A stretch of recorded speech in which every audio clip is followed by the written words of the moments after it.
So the third type of the constitution is semi-rigid or semi-flexible or partly rigid or partly flexible. اب اس کو partly یا semi یا سیمائی rigid یا سیمائی flexible کیوں کہتے ہیں؟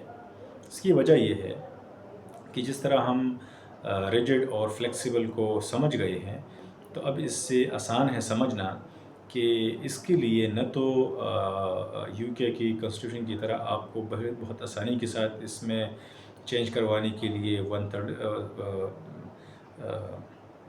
سمپل میجارٹی کی ضرورت ہوگی، اور نہ یو ایس کے کنسٹیٹیوشن کی طرح کوئی بہت ہی ہارڈ اینڈ فاسٹ اور ایک سخت پروسیجر سے آپ کو گزرنا پڑے گا۔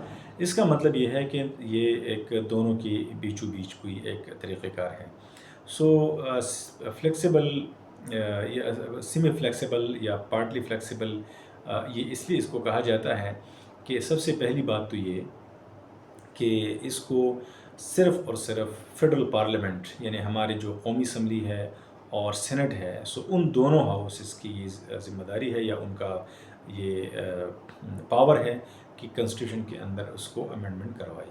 یعنی پروونشل اسمبلیز کا اس کے اندر کوئی کردار نہیں ہے انلیس اینڈ انٹل کہ پروونشل جو پروونس ہے اس کے حدود کے اندر کوئی چینج نہ کروانی ہو، یا پروونس کے اندر کوئی دوسرا ایسا چینج ہو جس سے براہ راست اس صوبے کا تعلق ہو۔ جیسے فار ایگزامپل فاٹا کی مرجر سے پہلے 25th امینڈمنٹ جب ہو رہی تھی، تو before the merger of FATA جو بل پاس ہوا پارلیمنٹ سے، تو پریزیڈنٹ کو پیش کرنے سے پہلے اس سے صوبائی اسمبلی ہماری صوبہ خیبر پختونخوا کی صوبائی اسمبلی سے بھی اس کو پاس کروانا پڑا تھا۔ تو اس کے علاوہ اگر اس طرح براہ راست کوئی پروونشل اسمبلی پروونشل حدود یا اس کے اندر کوئی ایسے میجر چینج نہیں لائی جا رہی ہے کسی امینڈمنٹ کے تھرو، تو پھر اس کو کسی بھی اسمبلی کی پروونشل اسمبلی سے پاس کروانے کی ضرورت نہیں ہوتی۔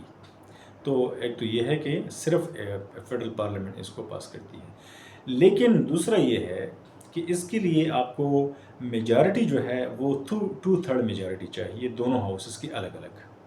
تو اس کا مطلب یہ ہوا کہ نہ تو یہ اتنا سخت ہے کہ آپ کو 3/4 میجارٹی کی ضرورت ہوگی، یا پھر آپ کو صوبائی اسمبلی سے پاس کروانا ہوگا، اور نہ اتنا آسان ہے کہ آپ فیڈرل پارلیمنٹ کے اندر سے اس کو سمپل میجارٹی کے ساتھ پاس کریں۔ تو لہٰذا چونکہ یہ دونوں کرائیٹیریاز کو میٹ نہیں کر رہا، نہ تو ریجڈ کے کرائیٹیریا کو میٹ کر رہا ہے کہ 3/4 میجارٹی کی ضرورت ہو یا پھر پروونشل اسمبلی سے پاس کروانا ضروری ہو، اور نہ سمپل میجارٹی کے ذریعے سے آپ اس کو کروا سکتے ہیں۔ سو اس لیے اس قسم کے آئین کو کہتے ہیں سیمائی ریجڈ اور سیمائی فلیکسیبل۔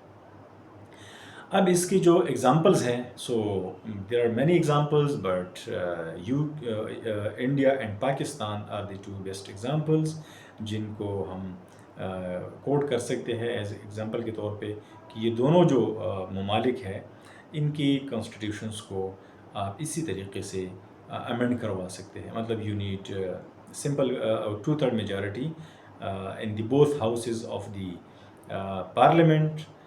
پارلیمنٹ کی چونکہ اس وقت 2 ہاؤسز ہیں، بائی کیمرل لیجسلیچرز ہیں، تو لہٰذا دونوں ہاؤسز کے 2/3 میجارٹی الگ الگ سے اس کو چاہیے ہوتی ہے۔ اگر for example if there is only 1 house, like Bangladesh کے اندر صرف ایک ہی ہاؤس ہے، نیشنل اسمبلی ہے، تو پھر اس میں صرف آپ کو اسی ایک ہاؤس سے اس کو پاس کروانا پڑے گا، ٹھیک ہے۔ تو یہ اس لیے اس کو کہتے ہیں سیمی ریجڈ اور سیمی فلیکسیبل۔ اب جو کنسٹیٹیوشنل بیسز ہے ہمارے امینڈمنٹ کی، تو ہمارا جو کنسٹیٹیوشن ہے اس کا پارٹ 10 اس کے اندر 2 آرٹیکلز ہے، آرٹیکل 238 اینڈ 239۔ تو یہ دونوں جو ہے they actually provide for the amendment of the constitution. So article 238 جو ہے یہ بیسیکلی امپاور کرتا ہے فیڈرل پارلیمنٹ کو کہ اگر اس کو ترمیم کی ضرورت ہوگی، دیٹ از دی پاور اور authority of the federal parliament. So وہ کہتا ہے کہ subject to this part the constitution میں be amended by the act of Majlis Shura اور پارلیمنٹ۔ مجلس شورا is the constitutional name of our parliament. So اگر ضرورت ہوگی تو پھر ایک ایکٹ آف پارلیمنٹ کے ذریعے سے کنسٹیٹیوشن کے اندر امینڈمنٹ کروانا یہ فیڈرل پارلیمنٹ کا اختیار ہے، یہ آرٹیکل 238 کہتا ہے.